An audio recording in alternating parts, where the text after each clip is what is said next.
it would seem as though people in the world experience the world differently from others.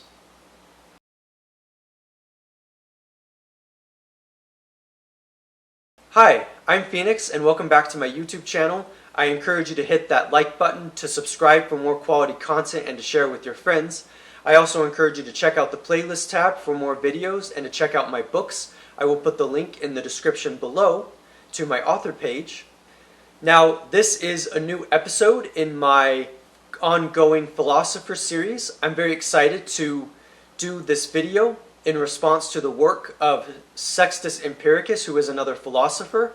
And I definitely encourage you to check out the playlist tab, specifically the Philosopher Series, for more videos and to check out what I've been doing throughout the year. I have presented on a variety of philosophers in my Philosopher Series, ranging from Aristotle to Plato to philosophers from the Stoic school of thought, and I definitely encourage you to check them out. I think you will find them very enlightening and hopefully entertaining as well.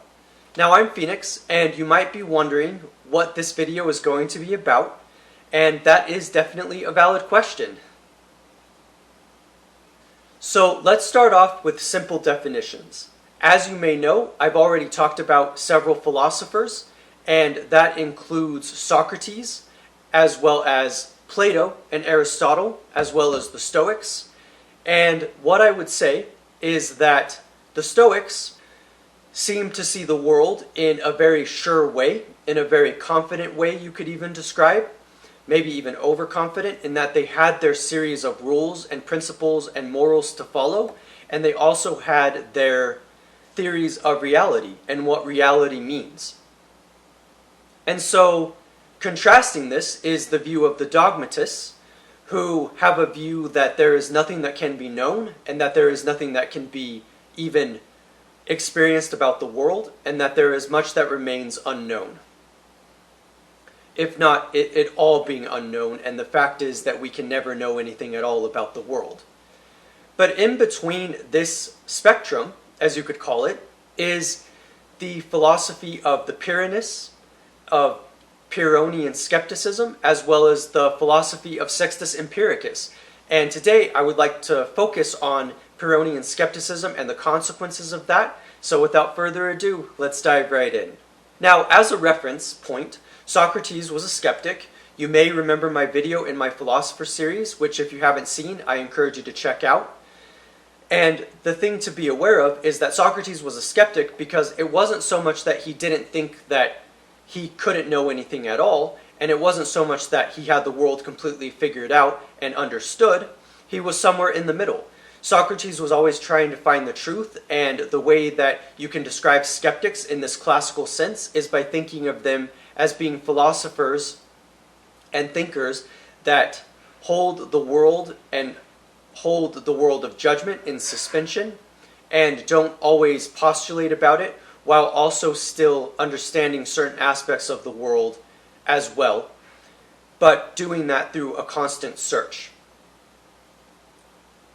So what is Pyrrhonian skepticism? Well, it originated from Pyrrho, who was a philosopher and skeptic, and it was taken up further by Sextus Empiricus.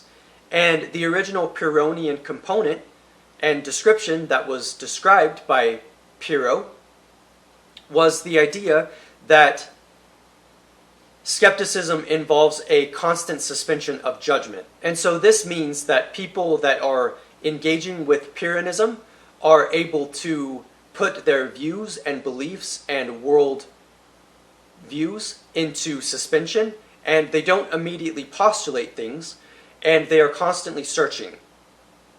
But they are not so extreme as the dogmatists that they assume that they can never know anything at all. And so this idea of skepticism by Pyrrho, and later taken up by Sextus Empiricus, is very influential to philosophy. And this strain of thought has influenced philosophy all the way up to the modern times, whether we're starting with Descartes or even moving into postmodernism, and the various ways that people think about skepticism in the philosophical schools that arise. Now, one thing that I think is really exciting about Sextus Empiricus's perspective of Pyronian skepticism is that skepticism was an idea that was actually used in the movie The Matrix. And so the question that philosophers are constantly asking themselves is, what is real? What actually exists? And in The Matrix, they go so far as to say that nothing that they perceive is real, that it is all in their mind, or that it is basically an elaborate hallucination. And so even Pyrrho, while not using the metaphors of computers, of course, as in The Matrix, would say that he wouldn't even think that anything really exists. And so, of course, this is a more extreme version of skepticism. It isn't so much that you always say that things don't exist at all, but you can definitely use that to doubt the things that you are seeing, to doubt the things that you are experiencing, to suspend your judgment, and to doubt even your beliefs. And so one of the things that is very valuable about this version of skepticism is that it allows for people to suspend their judgments, to think about the world and to make assertions in ways that are not dogmatic or true at all costs. And yet there's also and I would describe there's also a fluidity and flexibility with how you are able to look at the world whenever you are able to suspend judgments. Now, one of the things that I find interesting that comes out of Sextus Empiricus and his work is something called circular reasoning. Circular reasoning is something that people easily fall into. The idea that A proves B, the idea that my claim is going to further prove this claim. And what's interesting is you can't use circular logic to be able to explain the world. So just because you have empirical evidence to suggest something about the world doesn't mean that you can use empirical evidence to prove that empirical evidence proves what you are trying to prove. And this is definitely a very important thing to keep in mind. And it seems that this trap that people can easily fall into, in terms of circular reasoning, is definitely something to keep in mind. You don't want to use reason just to prove reason. You want to be able to have things that are substantial and tangible in the world, and that aren't contradictory, or that aren't exactly the same point. Another phrase for this is begging the question, where you use the main premise to prove your conclusion.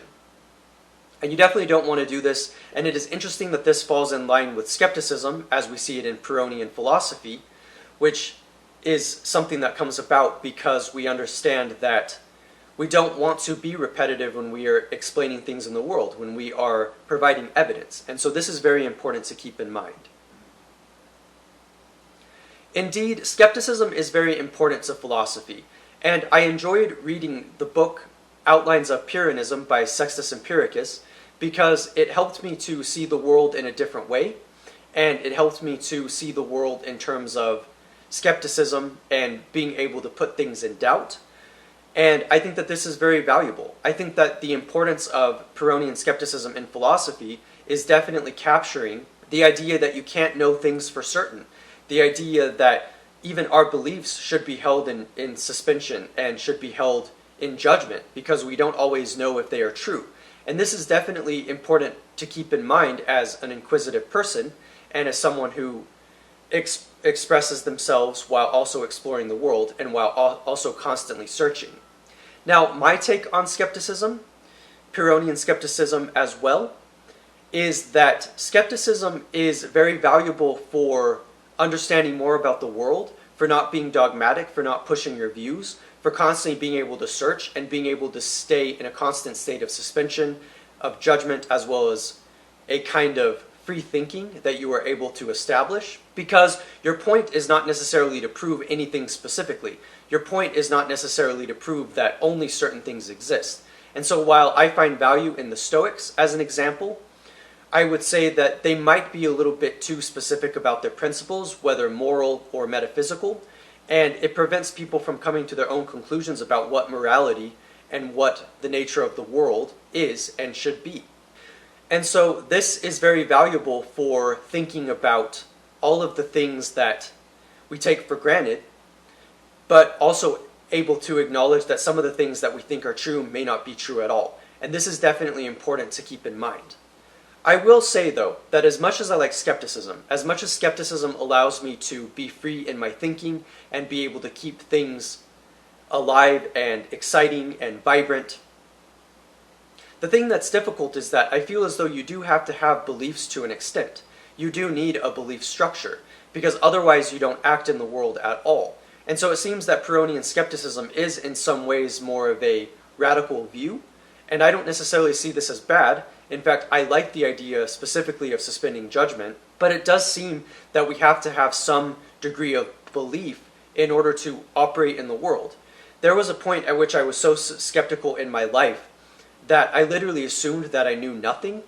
I literally assumed that there was nothing that I could believe in. And so because of that, my actions and choices were very tormented, I would say. There was a way in which I wasn't always able to assert myself or to say what is true.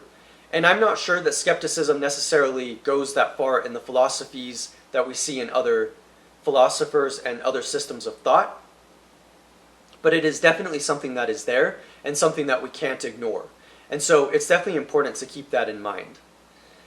Now, you may remember that I opened up with an analogy, and the analogy was that of subjectivity. And so what's really interesting about Pyronian skepticism is that you get this idea that people respond differently to stimuli. And so it is really interesting to think of our subjective experiences as being relative to the experiences of other people. And this is because people respond differently to stimuli. But what I take from that interesting view is not so much that people are always subjective, that there's no intersubjectivity, or that there's no other concept or framework from which to view the world. It is more that I think that people really do see the world differently in a lot of ways, and differently in comparison to other people.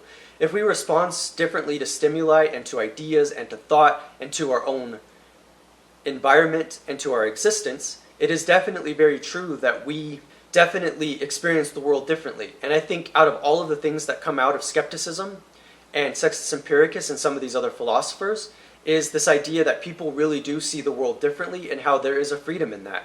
And so even though I myself do not want to be too skeptical in my life, and I want to have a belief structure, I also want to accept the wild and beautiful, grand diversity that exists around us and that we see in the world and that we see with people who experience things differently from me and from other references and reference points. So yeah, I'm Phoenix, and I hope that you enjoyed this discussion on Pyronian philosophy and Sextus Empiricus. I hope that you will definitely check out other books in philosophy and check out the philosophers that I've mentioned already in this video and others, and I definitely hope that you will explore. I'm Phoenix, thank you for watching. There will be much more content to come, and I will see you next time. Thank you for watching.